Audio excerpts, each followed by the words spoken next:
Get ready with me while I tell you about the story that I moved to Italy to be an au pair and I was underpaid, starved, and I almost died. Welcome to Perfume Paradise. I usually do fragrance content, but I'm starting a storytime series. So how this started was that my mom's best friend from school moved to Italy years ago and she had a family there. So one day she tells my mom that there are so many families in Italy that are looking for an au pair. They basically pay you to be a nanny. You clean the house, take care of the kid, and you speak English to them. And I was like, okay, wait, what? I can live in Italy for an entire summer, get paid, and watch a cute little girl all day? Like, yes, sign me up. I was super excited because at the time, my life was a little bit of a mess. I had been out of high school for a while. I was in a very toxic relationship, and I'm like, okay, this is going to be such a nice escape, and I'm going to be working, I'm going to be making money. So shortly after, my mom's friend did find me a family. Her daughter went to school with the little girl I was going to be watching. She did know the mom, but they weren't like best friends. I honestly don't think they knew each other too well. Packed my bags and flew across the world to live with this random family. It seemed really nice at first. She owned a hotel and her husband was an American musician, so he was in America most of the time. That's why they wanted an au pair, so I could speak to the little girl in English. This cute little girl was 8 years old. Let's call her Cassandra. So the first week was fine. Keep in mind, my mom was in Italy with me. She flew down and she stayed with her friend and just met everyone and made sure everything was safe. I was really looking forward to this new adventure with this sweet family. But by about week 2, I started to realize that this was not what I signed up for. The deal was help her learn English. I'd get her ready in the mornings. I would then take her to the beach or her dance appointment, whatever she had going on. I would keep the house clean and I would get paid weekly. First, they gave me this broken bike, which was my only way of getting around. Tires were flat. They would not hold any air. The brakes barely worked. Like, I don't know who would look at that bike and say, yeah, that's what we're gonna give you. And that's what you're going to ride every day for the next 2 months. And keep in mind, I had to ride it with an 8-year-old kid on the back. I was riding an 8-year-old kid on the back of my bike every day with flat tires. Every day was the exact same. The mom, let's call her Leanne, she would wake up and go to her hotel the first thing in the morning. Then about half an hour into her shift, she would always text me and say, get Cassandra ready and bring her to the hotel. So this confused me because, like I said, I thought we were gonna stay home, make breakfast. I was going to bring her to her appointments. Like, why am I riding my bike with her to the hotel that's an hour away? Like, why are we doing that? Thought maybe she was just saying hi and then we would go to the beach or something. But no, every single day we would just sit at the hotel and watch Italian TV for like 6 hours straight. At first I did speak up and I'm like, don't you want me to take Cassandra to the beach or something? And Leanne would always be like, no, let's just wait till the end of my shift and we'll all go to the beach together. Just like, I didn't really know why I was there. If I wasn't really babysitting the kid and all she wanted to do was watch Italian TV and not talk to me. Cassandra was very sweet at first, but shortly after she turned into a very bad girl. Little Cassandra did not like me at all. If I told her no, she would cry. If I even breathed wrong around this kid, she would run away and cry to her mom. I honestly think me and Cassandra could have been a lot closer, but because she was around her mom all the time, there was no chance for us to really get to know each other. It was really unfortunate that we were stuck at the hotel. I really wish that I was the actual nanny, had some one-on-one time with her. She wasn't still relying on her mom all the time. I felt like that really strained the relationship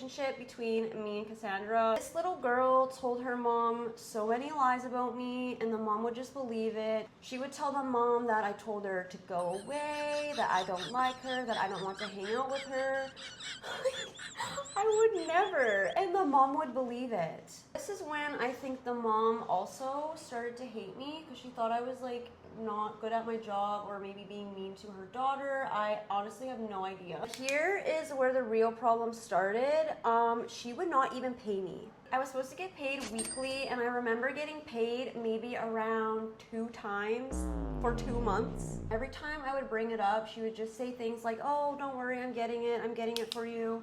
And she never did. The little money I did have, I would buy very cheap groceries like fruits, veggies, cheese, eggs. And by the very next morning, everything had mold on it. So I felt everything in the fridge and everything was always warm. I'm like, is the fridge even on? I would bring it up to her and she wouldn't even look at the fridge. Also, they didn't eat in, like they would never use their fridge. That's why I thought maybe it's literally off because they would rely on the hotel food. So since I was also at the hotel every single day, I started relying on the hotel food. I am not a picky eater, but I am not kidding you, that food was disgusting. The food was very gross. She would also give me very tiny portions.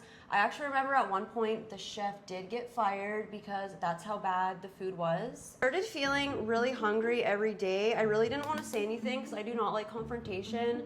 But I finally asked her if I could have like bigger portions. And my worst nightmare came true. She literally looked at me and said, well, it's for the guests. Meanwhile, her little 8-year-old could eat as much as she wanted. That's when I started feeling kind of scared. Like, this is very weird behavior. I started just living off pasta. Whenever I was home, I would eat enormous amount of packaged pasta and just like pasta sauce in a jar with no veggies because they would go bad. It was just like cheap. I was starving. I just consumed so much pasta every day. After a couple weeks of doing that, my stomach started hurting very, very, very bad. I had a very sharp pain in the side of my stomach that would just not go away. That's when things got really bad. My stomach starts hurting really, really, really bad. It got to the point where I could barely even stand up straight. Like, it was horrible. One of the most painful things I have ever felt. So I tell Leanne that my stomach has been really hurting for days and I actually think something is really wrong. She looks at me, rolls her eyes, and she says, "You're probably just bloated." Girl, are you stupid? I am not bloated. Of course I didn't say that. I actually keep working because I don't want to seem dramatic. I was still waking up every day riding that shitty broken bike with an 8-year-old in the back. So it got to the point where I finally just dropped off Cassandra and I told Leanne, like, I'm not taking no for an answer. I am in so much pain. All I'm doing right now is watching TV with Cassandra. Like, I need to go home and rest. I think there's something wrong. She didn't really argue with me and I was finally just so happy to get on my bike and go home and finally rest. Thank the Lord, literally, that was the day that her American husband came to Italy to visit them. He comes home and he sees how pale I am, he sees me crying, I tell him how I feel, and he turns to Leanne and he says, the symptoms she's explaining is appendicitis. And I think we immediately need to get her to the hospital or else this could be fatal. And Leanne still says, no, no, no, like she's just being dramatic. At that point, I'm like, no, okay, I finally have the confirmation that I am not being dramatic. So I call my mom's friend, the one who got me the job, and I told her what's been going on. And she immediately comes over and picks me up and drives me to the hospital. I get the scans done and the doctor tells me that my appendix is very swollen and it is about to burst. If I waited one more day, it would have probably been very, very bad. And they actually did want to do the surgery. I did have health insurance, but I would have to be paid up front and then I would get it back later.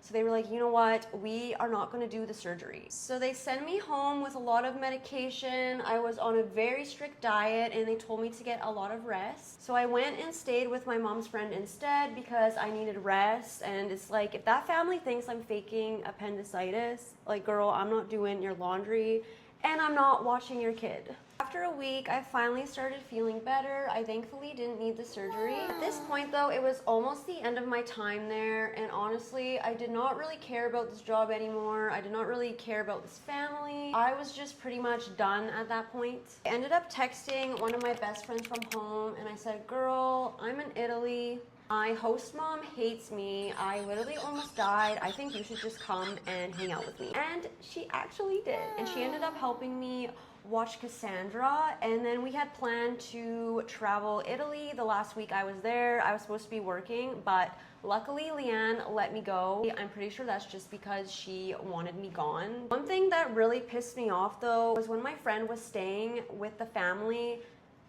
was so nice to her. They were giving her full meals, giving her compliments, being like, you're so amazing, you're so kind. Even the little girl was obsessed with her. The same little girl that screamed at me for painting her nails wrong. She loved my friend. My friend got a big, nice welcome. I still to this day have no idea why they hated me so much, but I will never do that again. Honestly though, the last week I was there definitely made up for it. I honestly do so many story times of just that week alone because we went a little crazy. So yeah, that is my au pair horror story. Thought I was going to have the time of my life, but I ended up just getting appendicitis and a lot of trauma. Don't forget to hit that follow button if you want to be included in my little perfume paradise, and also listen to chaotic stories.